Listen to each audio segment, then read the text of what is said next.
What is up, Steeler fans? Welcome back to another episode of the Steelers Hangover. This one's coming off of a win. The Steelers win 18-10 against the Atlanta Falcons. Shannon, my man, how you doing? How'd you enjoy the game? I think you're frozen now. I actually enjoyed it a lot. I mean, they didn't score any touchdowns, but I was impressed with a lot of the young guys, and I was excited about um, the new offense under Arthur Smith and um, the way they playing clean on the offensive side of the ball for the most part. They didn't turn the ball over, so um, all in all, I thought it was a step forward from what we'd seen for the last couple of years. So I was excited. I was excited too. I was waiting. Yeah, obviously everybody was waiting pins and needles for this game, to finally get a glimpse of what this team is going to be like this year without Matt Canada, without the predictive play calls, and well, we'll get into this game a little bit more. But first, let's cover off some of the house cleaning stuff. We had a couple of transactions happen earlier today. Carlos Waitman finds himself back on the roster. He's a former punter of the Pittsburgh Steelers. Then he went to Denver, and he is filling in for Cameron Johnston, who is out for the year with a knee injury. I mean, so many hopes, so many thoughts that this guy, we finally had a punter, goes down in the first game. How big is this loss? I think this type of offense that they're going to play this year, it's bigger than it would be. I think that field position is going to be so important, and he was such a talented player, even a good tackler. I was really excited about having him, and it's just so disappointing. And as Tomlin said, I hate it for him. I mean, because he's been, everybody's been praying for a good punter forever, and then we finally get one, and he gets hurt, can't even get through the first game. But hopefully he'll be able to rehab and come back. And Carlos Waitman, I really liked him when he filled in for Harvin there. I think it was Harvin's father passed away, and he kicked for 2-3 games, and I wanted him to keep him. And they brought back Harvin, of course, and so I think I was thinking somebody like him or Brad Wing. Both guys have experience with the Steelers. They have experience holding as a placeholder for Boswell, and we know how important that is in this offense. So I'm very excited to have Waitman. I hate how the circumstances for him to come back to Pittsburgh, but I think all things said and done, he was the best option. I do too. My biggest worry was that Big Press was going to find himself on the team. No, and some more shanks were going to happen. Yeah. Seeing Boz punt a 43-yarder, I think that's what it was, 43. It looked 43. Further. It was. Yeah. Looked further than for me, but 43-yard punt. I mean, he outdid Presley Harvin towards the end of last season as well. Yeah. And so, I mean, there's guys that are clutch. Yeah. And then the opposite of clutch was Harvin. Yeah. Harvin could boom it if it didn't matter. But if it was a pressure situation and you needed to flip the field, he's shaking it every time. Exactly. It was very frustrating. To be honest with you, when Cameron Johnston went down and Atlanta obviously chose to have the Steelers re-kick, I thought that was going to be disastrous. I did too. Yeah. I was like, this is going to be bad. Somebody's going to, even though it's Chris Boswell, I don't know him as a punter. And so I was extremely worried there at the end of that game. Hey, two things that were overlooked there. As you say, Boswell was clutch. I mean, he did a great job, and that was a decent punt. I mean, for a guy who hadn't punted since high school, I think that's what he said. And then Scotty Miller held on that field goal to go up 8. Yeah. And Scotty Miller had practiced only Friday. They needed, in case something was to happen, they look at every scenario, and they said, hey, you want to try to hold for a place kick? And he's like, sure, I'll do it. Trying to be versatile, do anything they can ask you to do. And he'd only held in practice on Friday, and then he had to do it Sunday at a big moment. So Scotty Miller coming through too. Oh yeah, that's one way to find yourself on the roster. Doing things like that, having the special ability, if need be, to fill in is huge. And like we said, it's bad for Johnston. Good to see Corliss Waiting back. Like I said, there's some other options out there. I'm glad he's the one that ended up finding his way back to the Pittsburgh Steelers. And speaking of players finding their way back, the Steelers go Yes. ahead and sign Terrell Edmonds Yeah. off the practice squad for the Jacksonville Jaguars. So he finds his way back to the Pittsburgh Steelers. I think this is probably the most depth safeties that we've seen in a while. I mean, Oh the yeah. secondary was a question coming into this season, and after game one, and now especially after the signing of Terrell Edmonds as your fourth safety, who's I think is probably going to be utilized more in special teams as well. Yep. Yep. I it's an A plus for me. What are your thoughts on the on Terrell Edmonds' return? Thrilled. Everybody knows how what a huge fan I am of that young man. How much I value his selflessness. He's a total team player. You never heard nothing about him other than he was just a selfless team player. Uh, he was just not a playmaker, but he was so reliable and such a great security blanket. And he let Fitzpatrick do Fitzpatrick things. And we've seen how Elliott, he fits right in. He played excellent Sunday.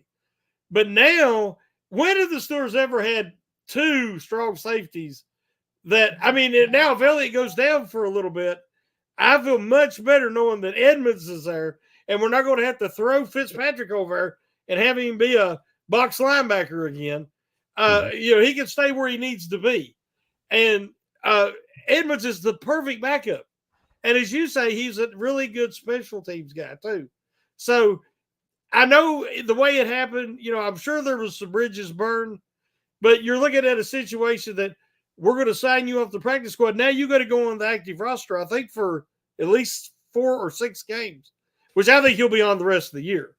Mhm. But he'll make more in one game than he would on one game check than he would of the whole season on the practice squad. So it's a no brainer. It's a no brainer for Edmonds and for the Steelers. So I am thrilled. I am too, especially when it comes to the gunner position. I think the Steelers need somebody else out there with speed and tackling Yep. ability, and that can get away. And what's one of the things that Terrell Edmonds had was he had some freakish ability, speed. Mm-hmm. He couldn't really place a ball in the air that well, but he could run like Yeah. crazy. Yeah. And so, um, I think he's going to be utilized because I think that was one of the weaknesses. I know we saw Scotty Miller at the end there, get that tackle on the Boy, Boz that was punt. nice. That was That nice. that Yeah. was clutch. I mean, Yeah. that was the one time that I think we saw the Boz Gunners kicked get it there. 43, and then he made sure there wasn't no return yards. Exactly, exactly. And so, like, seeing those things, I think the Steelers need another guy that could be a gunner, a bigger guy, a bigger body. I mean, they were using, Boykins in the past, and he wasn't necessarily a speed demon. He was just a bigger body that can get down there and tackle. And I think Terrell Edmonds brings that next ability and speed. And I'm excited to have him there as the fourth string outside.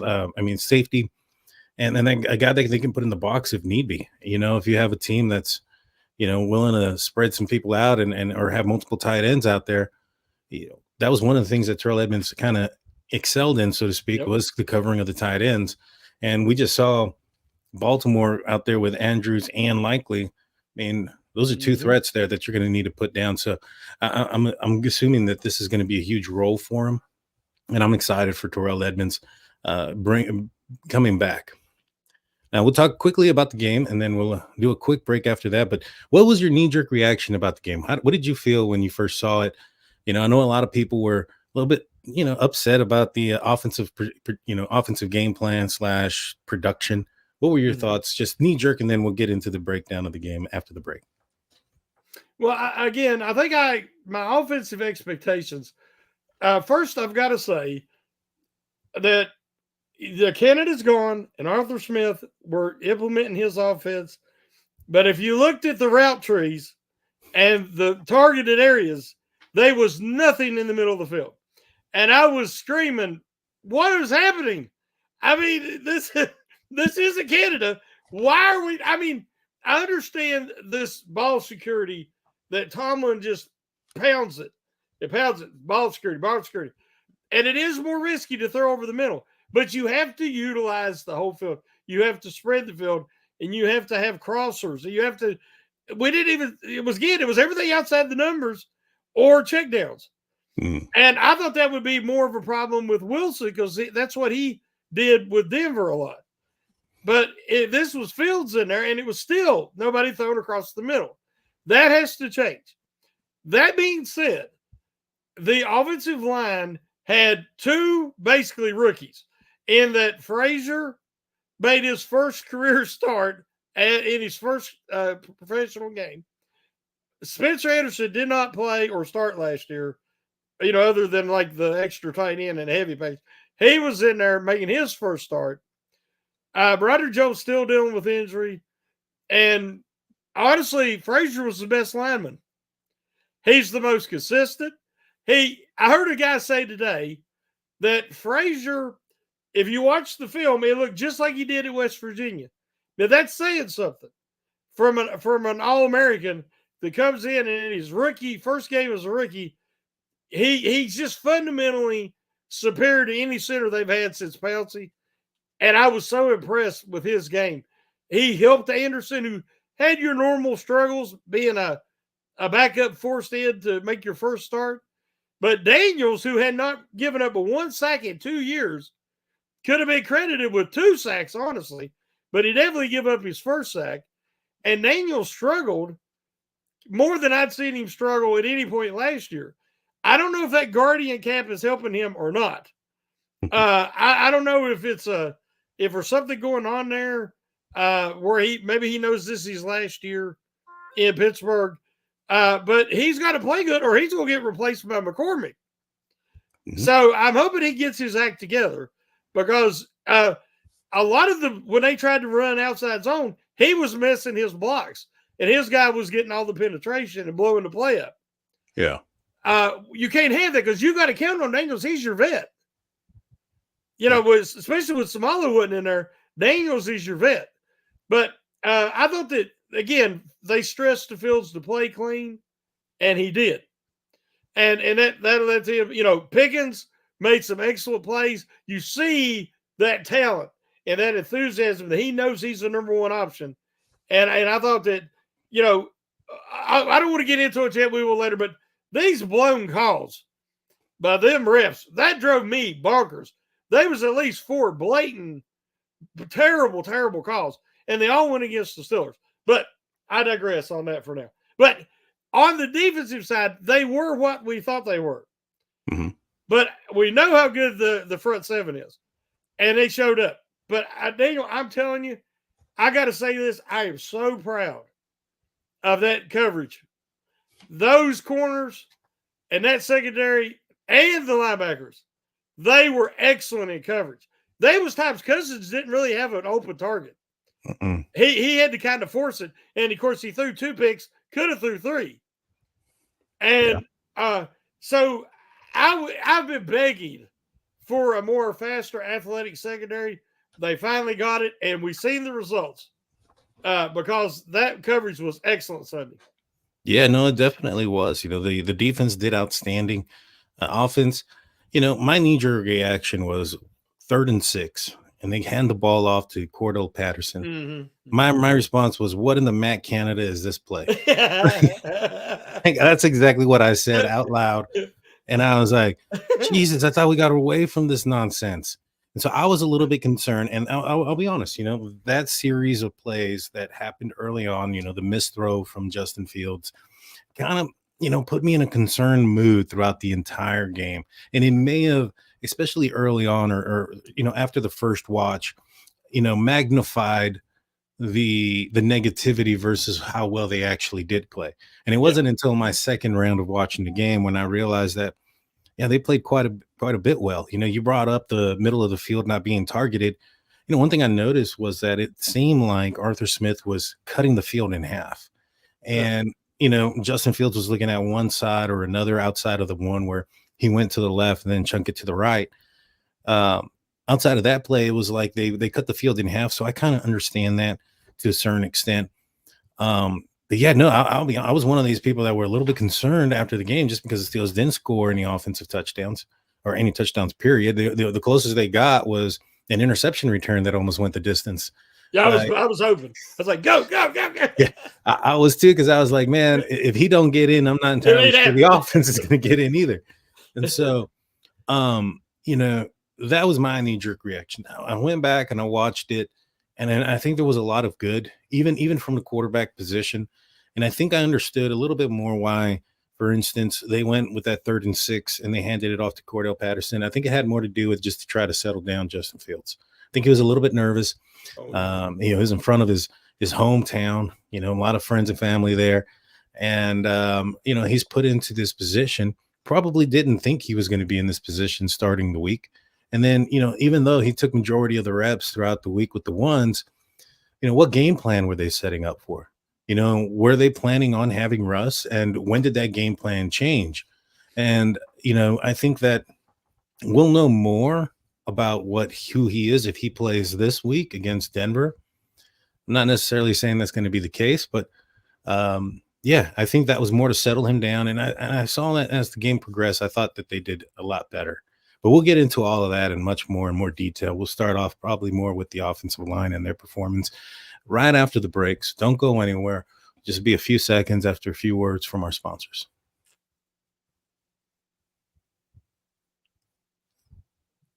Thank you guys for hanging on. Welcome back to the Hangover. I'm Daniel. Alongside with me is Shannon. Before we get back into the conversation, the Pittsburgh Steelers beating the Atlanta Falcons and what we thought about the game, I want to remind you guys of our website, steelcurtainnetwork.com, your number one stop, number one shop and stop for Pittsburgh Steelers news and coverage. You should go check it out. Also, check out the link below for our DraftKings promo. I'm sure you heard it on the ads there. It's down in the description. So going back to the game, first series, Steelers, look a little bit shaky. They end up getting a long field goal. What were your thoughts after that first drive? Seeing Justin Fields kind of throw the ball, inaccurate, 3rd down run. What did you think after that first drive? Well, I've watched Fields now for years, from his college days to at Chicago. And when some quarterbacks, they're pretty Joe Cool. You don't see a lot of nerves. With him, I don't know if you say nervous, but if he's excited, in a new environment like that, he'll throw hard, and he misses. He throws too hard and too high, and that's once he calms down, you see it, and it's always good to get him a deep ball in there, get him something where he can really get on top of the ball and get the feel. It's kind of like a guy making a couple of free throws and then he finds his stroke in basketball. He's got to get him a couple of completions. And I think that, as you said, they cut the field in half. They made it real easy, one read stuff, roll. If it ain't there, run. And, so he was hitting some guys in the flats, I think he hit Freiermuth a couple of times. He had Harris, and I like how they eased him in there, because I think in the past it was like, here you are, go out there and win it. I think that's how Chicago did a lot of things back then. And so I do feel like he calmed down. The fumble snap. Mm-hmm. I'm like, oh my gosh. I mean, Frazier, I think, had one of them in 4 years. And so I'm like, maybe it is Fields. And but thankfully they got that worked out just that one time. And because that could have been a disaster. But I loved how when he was decided to run, he was decisive. Mm-hmm. So I think they'd really talk to him about that. Don't put it up. Don't risk it unless it's open. If not, if there's any question, get what you can, because he's such a great athlete.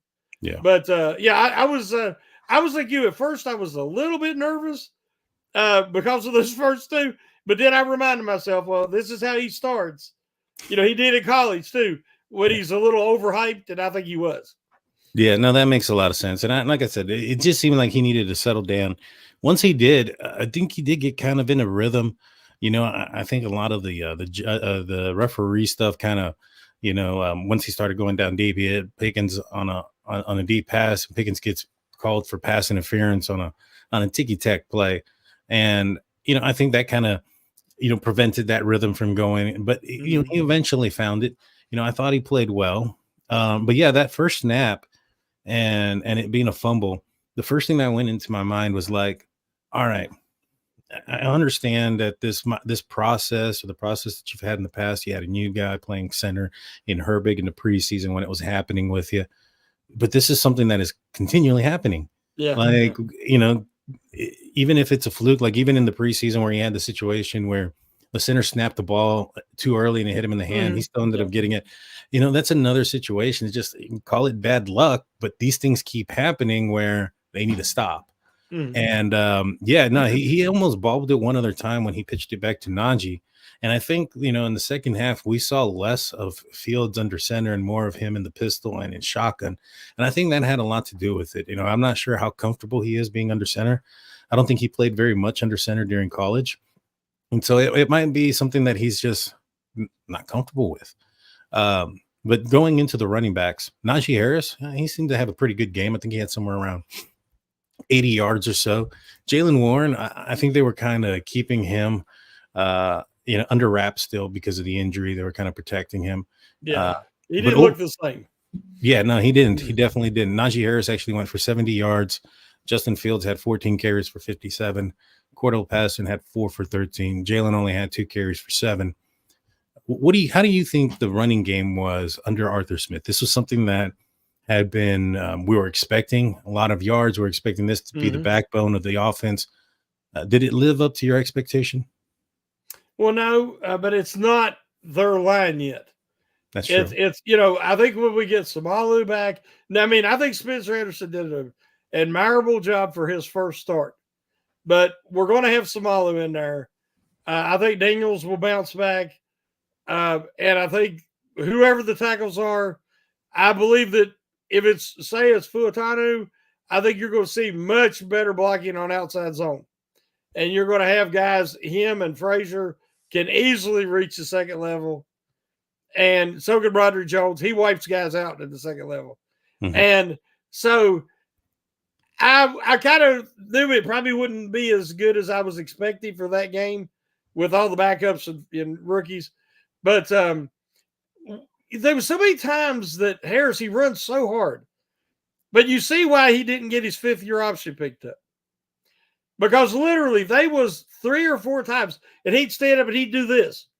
He'd get up in a defender's face and he'd be like, I was this close to breaking it. But it's always this close because he lacks that little extra burst, that whatever it is to help him hit that hole fast enough or be shifty in the hole to break that. Because Mhm. he can break tackles, but he gets taken down by the ankles a lot. It just, I agree with him. There was 3 or 4 plays that could have went for much more, but he got took down.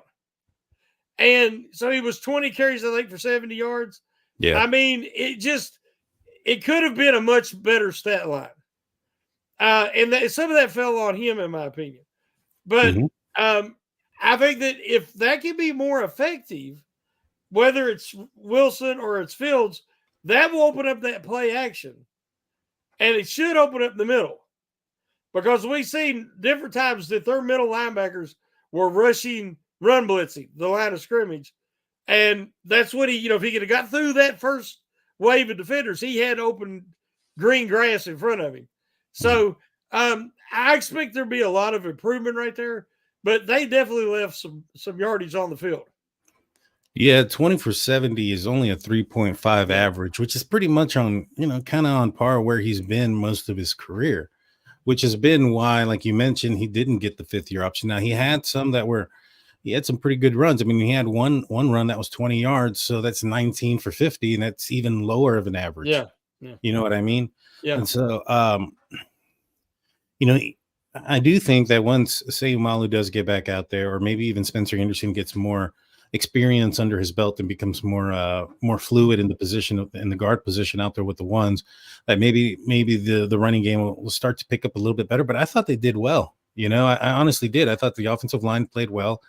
Um, I think that Justin took 2 sacks. I think one of them, or maybe even both of them, were maybe he was holding on to the ball a little bit too long. But one other thing when it comes to the run is I thought they were doing a little bit of these cute plays that I didn't like. One of them was to George Pickens. He lost like 10 yards on it on this He was weird. going backwards. I was like, oh gosh. Yeah, it wasn't good. I mean, there was a couple plays there that I was like, I'm not sure about, but it's game one. You know what I mean? Yeah, And you yeah. have I did a Saturday show. So my State of the Steelers, little plug in real quick on stillcurrentnetwork.com, the audio podcast only. And my title of this past Saturday's podcast was that the Steelers were limping into week one. Quarterback was injured. You have offensive line injuries, Mm-hmm.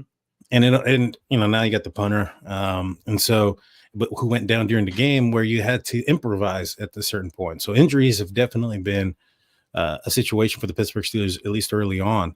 But yeah, when it came to the running game, I thought it was okay. I don't think it lived up to my expectation of what I was hoping to see. I was hoping to see something like, over 150 yards. Now I know they got Yeah, yeah. 137. I would have been okay with like 140, 137 yards if that was just from the running back position, but that's also Mm-hmm. including Justin Fields, who ran for 57 yards. So I would like to see them mix in some more quick hitting running plays, yeah. because when you've got guys who are as quick and technically sound as Frazier and Daniels usually, and Fuatanu, these guys can seal, they can turn bodies and give you a running lane. We've seen that with the long touchdown in the preseason where Cordell Patterson scored against Detroit and ran right up Frazier's back because he turned and sealed his guy. Mhm. The one where Edwards, he didn't make the squad or the practice squad, I don't think. But he had that long run in one of the preseason games where Frazier did the same thing. He sealed a turn and he ran right up his back. He created that hole. That quick hitting, when you're a bunch of new guys working together and you try to do wide outside zone, anybody that misses a block, it could just throw everything off. And I do have to say this, and I think everybody's seen it. The wide receivers did not block good for the Steelers. We was counting on Jefferson. You know that CA3 is going to get pushed around. And he does. He gets thrown around like a rag doll. He tries, but he's just so little. But I thought that Jefferson would do a much better job of blocking, and he looked bad Sunday. Mm. So they're going to have to maybe revisit that. Azini, our new wide receiver coach, is going to have to kind of get on other guys, not just Pickens, and say, Mhm. listen, you got to throw a quality block. You got to put some hustle behind that muscle, because they did not look good blocking, and that killed some of that outside zone runs. There was a specific play there that went to Van Jefferson. I think it was on 3rd and short that led up to the 4th down and short that they didn't get. Yeah. And it was Calvin Austin blocking for Van Jefferson. I couldn't understand the logic behind that. I mean, Yeah, I get it the other way. You got a yeah. bigger guy in Van Jefferson, a smaller, faster guy in Calvin Austin. Get him the ball and let the bigger guys block. But to put Calvin Austin in front of him, and he got pushed around, and I think there was another receiver that was out there that was smaller as well. I just thought that the personnel for those type of plays just weren't there, and which brings up the question. When you look at the receptions here, you have George Pickens. He had 6 receptions, but when it comes to the wide receivers, Calvin Austin had 1, Van Jefferson had 1, and that's it. The rest were tight ends and running backs. Do you think the Steelers maybe need that wide receiver 2 from somewhere else, or do you think a guy like Roman Wilson is going to come in and help out, given the fact that he really hasn't played much since the start of padded practice? Well, I think the fact, normally I'd say yes, but I think the fact that he come from Michigan, a Mhm. national championship team where he was a vital contributor. He's played at the highest level outside of the NFL, and he is an excellent blocker. He's a tough nosed receiver. I think he will slide right in to wide receiver 2 sooner rather than later when he gets to play and practice regularly. The injury was terrible timing, but I do believe that. If a guy comes available, like just throwing a name out there, Cortland Sutton, if something like that was to happen, it's got to be a big body guy. It's got to be a guy that's going to be able to help block, because the Steelers are going to do a lot of running. And but even though Roman Wilson's not really big, he's like Hines Ward. He is very tough. He's strong and he's tenacious. kind of like I said about Beanie Bishop. I said, everybody just wait till the games matter and it's the regular season, and you're going to see how feisty he is and what a solid tackler he is. And he is going to do well, and everybody's going to love him. Same thing with Roman Wilson. You wait. Peyton Wilson looked incredible. I'm not jumping ahead. I'm just saying a lot of these rookies looked really good, and we see how much they're going to be able to contribute. We haven't had the benefit yet to see Roman Wilson, but it's coming. Yeah, it definitely is. I'm I'm concerned. I'm not sure how much we're going to get out of Wilson getting on a moving train as a third round rookie. I understand the potential and things of that nature, but this is a different animal, the NFL, than it is in college. And that's true. That's true. we haven't seen it yet. And so even if he's doing it in practice now, I'm not necessarily how sure the practices are physical. So the first time that he gets out there in a stadium will probably be the first time since his injury that he's going to go up against somebody trying to knock his head off, so to speak, when it comes to the opposition going after him. To me, I think that the Steelers were open to pay Brandon Ayuk a lot of money for a reason. And I think we saw that reason this past weekend. George Pickens was the only guy that was, coming down with the ball or getting thrown the ball. I haven't seen the all 22 to tell you whether or not the other guys, if they were open, and maybe perhaps Justin Fields just wasn't seeing them. But at a certain time, teams are just going to key in on George Pickens and make, this offense throw it to somebody else. Now we got Pat Freiermuth. He just got paid big. He had 4 receptions for 27 yards, on 4 targets.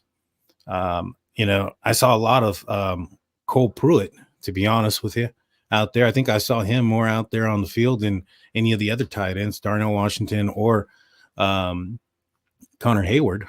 So, where do you think first and foremost, do you think that the Steelers get another wide receiver at all, or you think they're just going to wait until Roman comes back? Again, I think it's going to depend on who's available. Yeah. What's the cost? What they're going to have to give up to trade for him. Right now, there's already been a couple guys go down at the position, and there's other teams that like to have another receiver. Yeah. I think the Steelers know what they got in Roman Wilson, and so that's why they're not feeling as desperate as maybe we are.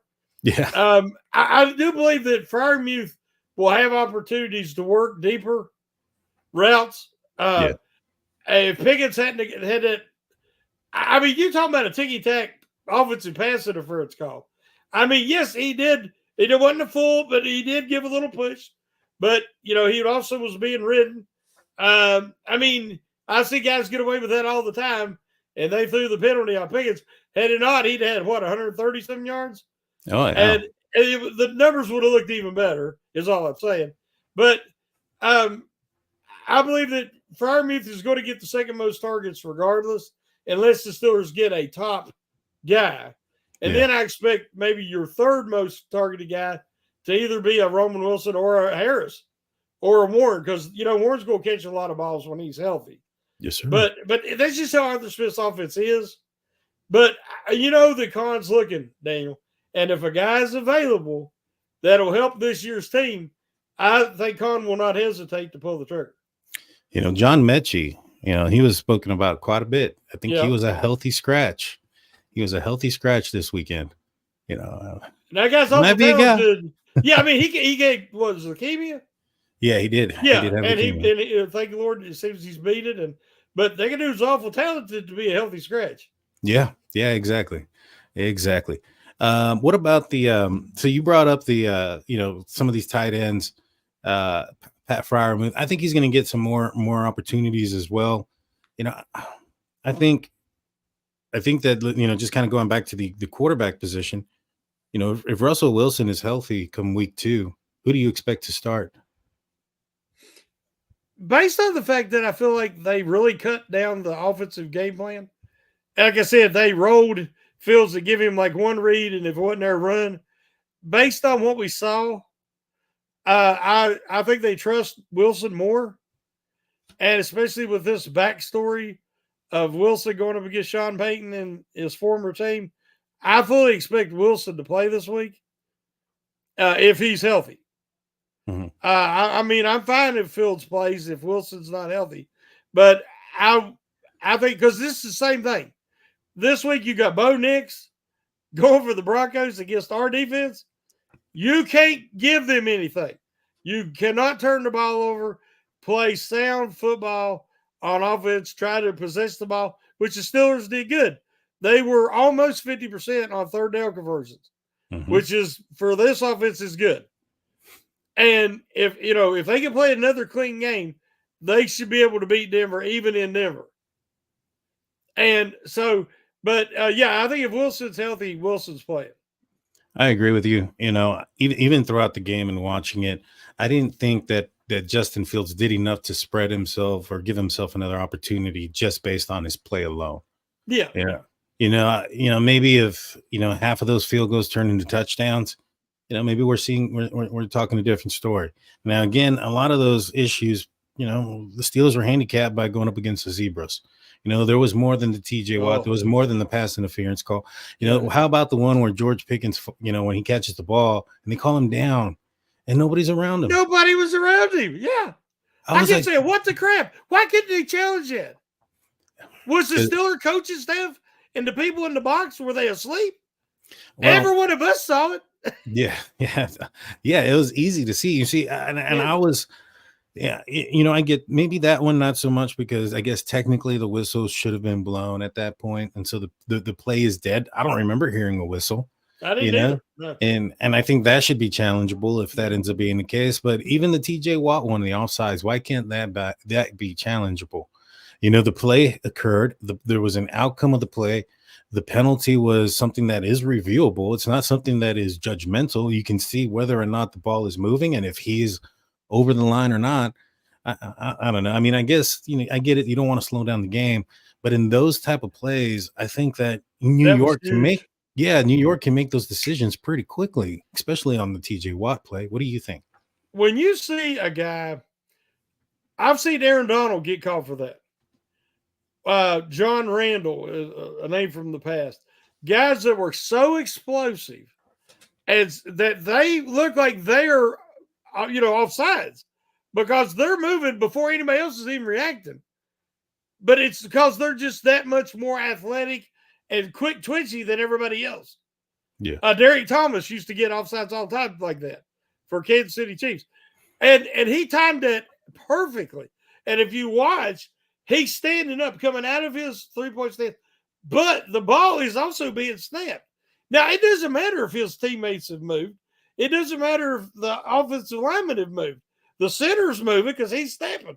He was not offsides. And the ref admitted after the game to TJ that he blew that call.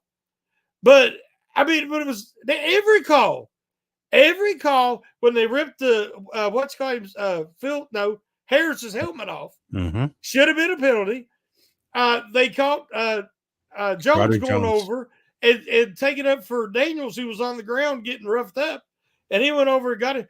And then the real penalty in that whole thing was eventually the defender who Jones pulled off smacked him upside the helmet right in front of the refs, Mm-hmm.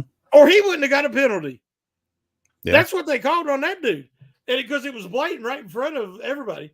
But what I'm saying is, it was like they had to beat the Falcons and the refs. Yeah, no, they definitely did. There were so many situations like that. The Broderick Jones one I thought was just ridiculous.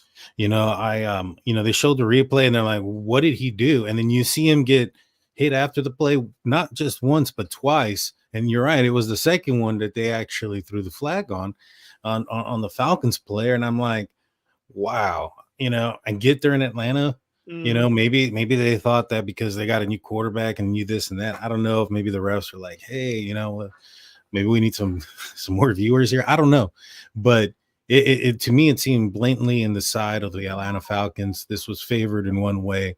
I didn't see any calls that were kind of like iffy that went in the Steelers' favor. And it reminded me, I gotta say, the Steeler fans last year when San Francisco come into Pittsburgh in opening week, and they were louder and more numerous than the Steeler fans because the Steeler fans couldn't resist selling them tickets because they made so much. One guy, said, "Hey, I paid for my next year's tickets just selling them. Yeah. But that was so disappointing to see the Niners were so enthusiastic about their team. They come and they just took over. Well, if you watch that game Sunday, you look at the stage, you thought it was a Steeler game. Exactly. And so that was like get the crowd going in an away game, because that really shows that there's so much enthusiasm this year for what this team can be. And it fills defense. They knew what they were getting when they traded for him. And we've said on loan, we want him to have time to sit back and have a couple series a game and develop. Now he got a whole game to get in there and get his feet wet. And now he's a Steeler. He feels like I'm a Steeler. But again, in a perfect world, Wilson will come back, will start, and he will just get a few series or two here and there. And, let him learn and under less stress in more ideal circumstances than what he's had earlier in his career. Yeah, no, for sure. And yeah, you're right about the fan base. It was loud. TJ Watt was enjoying it at the end of the game. He was getting everybody riled up. It was great to see, and speaking of TJ, man, what a game. If anybody has put their first name in the ballot for defensive player of the year come week 1, it's this man. And he was handicapped as well by the referees on the things that he was doing. Still ended up with sacks and fumble recoveries, regardless of the. Do you see how many times he got chipped? Oh yeah. He couldn't rush that they wasn't chipping him, because Moore said, I'm not letting him blow up this game. And he tried everything and he still blew it up. But I'll tell you this, hell froze over on Sunday. Mm-hmm. Because this morning PFF said that TJ Watt, they give him the highest rating of any defensive player over the weekend. They had no choice. Now that tells you right there that it froze over, because they never give him credit. I figure they give it to Myles Garrett because he stepped on the field, or he got close a few times, but they actually give it to TJ Watt. And I said, oh my gosh. But really, TJ Watt was a one-man wrecking crew. You know what? I did notice it didn't hit 90 degrees out here in Texas, so maybe you're right. Because it had been hot before then. Sticking on the defensive side, I thought that the defense played extremely well. I was so impressed with Dante Jackson. I mean, who's winning that trade between Dante Jackson and Deontay Johnson? Yeah. Again, another win for the Pittsburgh Steelers on the trade there. I thought the secondary played excellent. One player that I thought started to get more time as the game progressed and started to play better was a guy named Peyton Wilson. I think that guy's going to be a star. The tackle that I first noticed him on, he may have been on the field earlier, was one where it was close to the end zone. He saved a touchdown by tackling Bijan Robinson from behind after getting off of a block. Amazing. Yes. Amazing play. Yeah. I mean, that was probably the most underrated play of the game, because most of the time a guy like Bijan Robinson with the players in front of him blocking in the open space he had, that's a touchdown. And Peyton Wilson got there. He got him from behind. I think he's going to end up being this team's second LB in no time. I thought it might take a few games, but I think he already had I think he had more snaps than Elandon Roberts already. Well, I'd said before he's starting. I said maybe even, within the first quarter of the season. Peyton Wilson's too talented. We got to remember he's 24. He's had a long college career, injury, season missed in there, and red shirt. He's mature. He's a freak athlete. He's incredibly fast. If you have him and Queen out there, but Peyton Wilson had 2 big tackles on the first 2 Atlanta series. He had 1 big tackle on both, and he was excellent in coverage. On the first interception, he took away the initial throw that Cousins wanted to take, and he come over to the second throw, and he tried to put it in there, and it got intercepted. Mm-hmm. So, I mean, Peyton Wilson is a complete linebacker, and I agree with you. I think he's starting soon. Yeah, I mean, he's already getting more snaps than the other 2 inside linebacker, than Elandon Roberts. Obviously, he's not getting more snaps than Patrick Queen, but any other linebacker inside, he's starting to get more snaps after 1 week. I mean, I think the writing's on the wall with that young man. I think he's going to be a special player. I think he's going to do a lot of goods for the Pittsburgh Steelers defense. Another player that that I thought played okay, was Cam Hayward. I thought he came back. I thought he had a bounce back game, after the injury filled season last year. I saw him get a couple pressures on the quarterback. He stopped the run whenever they were going to his side. Did you see what did you think about Cam Hayward and his performance? Well, me and you haven't got to talk since he got his contract. That's I talked true. a little bit about it on Pump Your Brakes. It was a great situation for both parties. Cam Hayward wants to stay in Pittsburgh. He's a legacy player. Steelers want him there. That's who the Steelers are. But averaging out a 3-year contract, $15 million a year for what he brings on and off the field was a no-brainer. And this way, they have wiggle room on these last 2 years. If he says another injury-plagued season, hopefully he doesn't. Considering that was his first snaps, because he didn't have any in the preseason, I thought he looked good. I thought he was right in there on one of the sacks. I think Adams got the sack, but he was right there. If Adams wouldn't have got it, he was on it. And so he showed a little bit of burst that you didn't see in the second half of last year. And as you said, he is so good against the run. He really holds up. And this team now with this athletic, fast linebacking crew, when you have Queen and you have Wilson and you have the edge guys, you need Hayward and Benton and Ogunjobi or Adams or whoever. They just got to tie up them blockers, man, and fill them running lanes. And I thought Hayward did a good job. I did too. This I want to defense. ask you a quick question. Yes, sir. I've heard some people, kind of down on Patrick Queen. I mean, yeah, he didn't have the big plays, but he did his job, and other people made big plays. Sometimes you're the guy that's, getting the flashy plays, and other times you just got to do your job, keep containment, fill your lane, and other people make the plays. To me, it wasn't that he missed any plays. It was that other guys made plays. But I thought he played a solid game.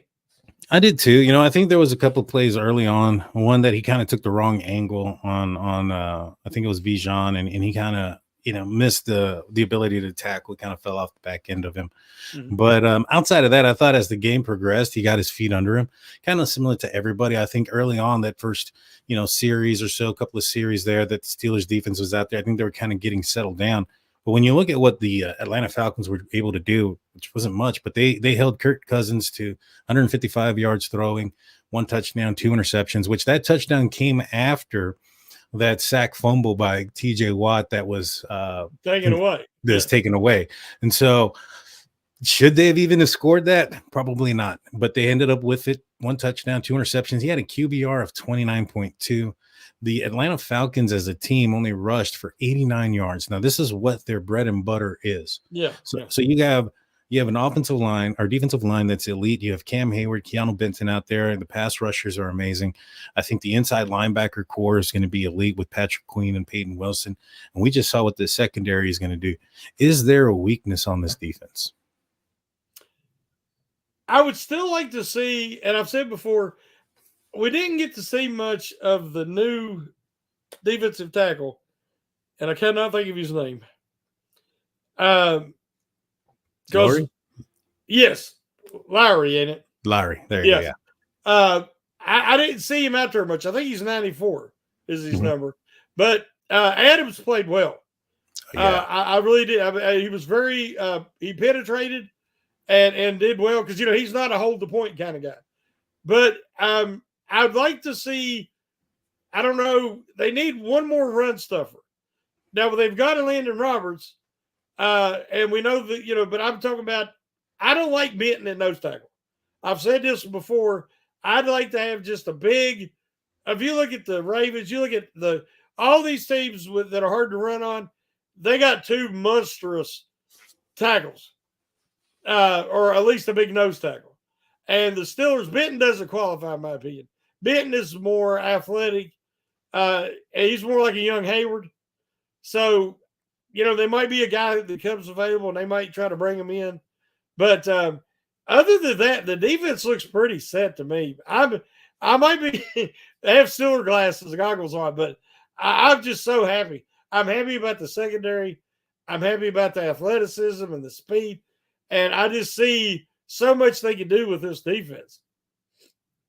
Yeah, no, yeah, the talent on this defense is immense. I mean, the speed at every level as well is amazing. I mean, Benton is a guy like you mentioned that has a lot of speed and agility, more Yeah, like yeah. maybe like a Cam Hayward in his younger days, as you mentioned, or Stephon Tuitt. I think he's more of that guy versus the inside guy, like you were Hmm. mentioning. The linebackers are fast. I mean, Oh they're yeah. quick. Oh yeah. They're going to be able to cover. They're going to be able to take on those tight ends as well that some of these other teams are going to be utilizing. I'm excited about this team. This is a championship defense. If the offense can do what they're supposed to do, which, hey, they actually control the ball more than the Atlanta Falcons, and Yeah. I think they were 50% on third downs, which is pretty Almost. It was awesome. 40 something. Yeah, yeah. Yeah, pretty close to it, which Yeah. is really, really good for this offense, especially what they had. Was And you it eight also have, out of 17? I think something like that. yeah, and the thing is too, we have to realize like this wasn't with the starting quarterback, and there's some holes there on the offensive line. This team and offensively is only going to get better. You know what I mean? We have a $2 super chat coming in from Dennis. Thank you so much, Dennis. Pullback. Kirk Cousins is still hurt. It was obvious to me. He was playing in the out of the pistol quite a bit. A lot of people were making a lot of commentary on the fact that maybe perhaps he's still dealing with the Achilles. What do you think? I saw him run a little bit. In fact, that through that touchdown he had was on the move. Do you think he was affected by it? Well, I'm glad you brought that up. Thank you, definitely, Dennis. Um, I wanted to mention that play happened because one of the pass rush was that they missed him. Mm-hmm. They hit his arm, but he got away. And then Beanie Bishop is a rookie. And you got to be within 5 yards of the guy, the deepest guy. If Pitts got behind him and he settled at around the 6, and if he would have faded back like he should have to about the 3, he would have been able to make a play on that ball. But he settled too close or Mm-hmm. too far away. Here's where you want to say it. So, but as you say, Cousins had to move a little bit right there, and he made a good play. I don't think he's still hurt. I do think that he's feeling the effects of that Achilles. Now, I've had knee injuries, but I've not had an Achilles. So I think you have. I have. Yes. So you will know more than me, but I think that there is, it takes a while to get that where you're not favoring it. Maybe is that the word? That Right. you're not aware of it. You're still kind of leery because that's one of them injuries when it happens. It just happens out of nowhere, and it's always in the back of your mind that can happen again. And I think he played a little gingerly. Mm-hmm. If you notice, to me, he was kind of easing around. So I don't know if he's still hurt or but he is definitely feeling the effects of that injury in the rehab. Well, fortunately for me, I had world-class training and a world-class physique. When I went through my Achilles Well, tendon rupture, it's pretty yes, much the yes. same. You're No, for like me, Aaron Rodgers. You're more like yeah, Aaron yeah, Rodgers. I was ready to go the same season. Yeah, yeah. For me, it's something that I'm still leery about. Still, obviously, I'm not, a pro athlete or anything like that, but I'm still very conscious of what I do with my right leg. Uh-huh. I injured myself January of 2021, I believe it was. And it wasn't until the first time I actually jumped was the following year. It was the Steelers playoff game. And this is when TJ Watt took back the fumble recovery from Mahomes back, and the Steelers were Yeah, up 7-0 in the playoff game. That was the first time I jumped. I jumped off my couch. And yeah, I ain't gonna lie, when I landed, I was like, holy crap, did I hurt myself? yeah, And so, not everybody's the same. Obviously, we've had some guys that are mentally strong that have come back from an injury like this much quicker than others. But when it comes to Kirk Cousins, he didn't get any preseason time either. yeah. And so I think he was coming in rusty, and I think he was coming in maybe a little bit concerned because he hadn't taken a hit the entire offseason. So, I can see that being an issue now, but the Steelers didn't blitz him. You know, that was one of the things that Tomlin had mentioned in his press conference, that they were aware of his ability on the blitz, that they had to get to him with their core guys, and they were And able they to do did. so. And they got to him. Yeah. I don't know if he would have been 100% healthy, if he could have had a better performance, still given the pressure and the amount of hits he was taking. Yeah. The coverage, they blanketed their receivers. Hmm. Joey Porter Jr., they asked him after the game, well, how do you think that uh, London played? Or what kind of game did Drake London? And he said, well, what was his stats? Because he knew he was on him. And I think he had like 3 catches for 12 yards or something. I mean, he just shut him down. But it was like there was a couple plays they had every receiver doubled. Because when you have athletic linebackers, you can do that. And you have quality safeties, you can do that. And the Yeah. Steelers finally do. So, Yeah, no, they definitely do. And I mean, this is going to be a big time defense, y'all. I don't care who's back there. They're yeah. going to have some problems with this defense. And it's going to be good for us to watch. It's just the game one. There's 16 more to go. Yep. And this one was the one that counts the least. And so Steelers, they're 1-0. They're undefeated on the season. They're number 1 in the division. Number 1 in the division. The only team in the AFC North to have won this past weekend, or this first week. Good things. Good things. Do you have anything you want to share with everybody, or plug in? I know you have the homies a little bit later on this week. Yeah, just check us out there on Puppy Breaks, 8 o'clock on Wednesday. And, that me and Big G, we have a tendency to get a little bit excited. And then, of course, we always have Steady Take there, our brother. He keeps us in line, and he pumps the brake and shows that picture of us getting ready to crash in the car. So, yeah, definitely tune in, and because there's so much going on right now, and there's so much to talk about, and I'm glad we've started this season out on a positive note.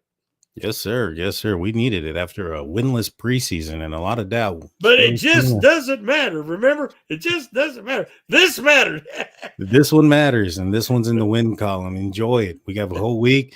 We got another favorable matchup coming up this weekend. If you guys want to hear my preview of that, make sure you check out State of the Steelers on the audio side only, which will be airing out at 4 a.m.